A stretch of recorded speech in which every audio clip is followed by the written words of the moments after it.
আমি কোথায় গিয়েছিলাম বা কেন গিয়েছিলাম সেটা বলছি তোমাদেরকে পরে। তার আগে ঝটপট কমেন্ট করে বলে ফেলো তো এটা কোন প্ল্যাটফর্ম। আচ্ছা, এবার আসা যাক আমার মেন কথায়। আমি যাচ্ছিলাম সেদিন বর্ধমান গেছিলাম ডাক্তার দেখাতে। তো তোমার এরপরে স্ক্রিনে দেখতে পাবে ডাক্তারখানায় গিয়ে আমি ভিডিও শ্যুট করছি আমার ব্যাটার সাথে। ডাক্তার দেখানোর জন্য চেম্বারের বাইরে অপেক্ষা করেছিলাম। তো আমার ব্যাটাকে একটা চকলেটের প্যাকেট কিনে দিয়েছিলাম, সেটাইও খাচ্ছিল, যেটাকে আমাদের গ্রাম্য ভাষায় বলা হয় যে টিকটিকি চকলেট, ছোটো ছোটো চকলেটগুলো পাওয়া যায়। সেটা বসে বসে খাচ্ছিল, বিরক্ত প্রকাশ করছিল, কারণ ছিল প্রচণ্ড গরমে হাই ফাই করেছিল। তো ওখান থেকে চকলেট খেয়ে ডাক্তার দেখি এবার আমরা বাড়ি ফিরবো। তো হসপিটালের আমরা ভিউটা দেখাচ্ছি।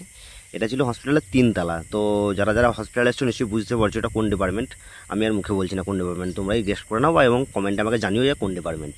তো তারপর আমরা দেখানো শেষ করে ওখান থেকে চলে আসছি বর্ধমান প্ল্যাটফর্ম এসে কী করলাম সেটা জায়গার জন্য পুরো ভিডিওটা দেখতে হবে। চলে এলাম বর্ধমান প্ল্যাটফর্ম। তো বর্ধমান প্ল্যাটফর্মের সামনে থেকে দাঁড়িয়ে একটুখানি ভিডিও তুলছিলাম। তো ভিডিও তোলার আগে আমরা কিছু নাস্তা খাওয়া দাওয়া করেছিলাম। খাওয়া দাওয়া করে এবার ট্রেন ধরবো। তো ট্রেন ছিল আমাদের 5টা নাগাদ করে। তো তারও আগে ট্রেন ছিল, সেই ট্রেন ধরিনি। তো প্ল্যাটফর্মে দাঁড়িয়ে ভিডিও শ্যুট করলাম। কেমন লাগলো তোমরা একটু কমেন্ট করে জানিও।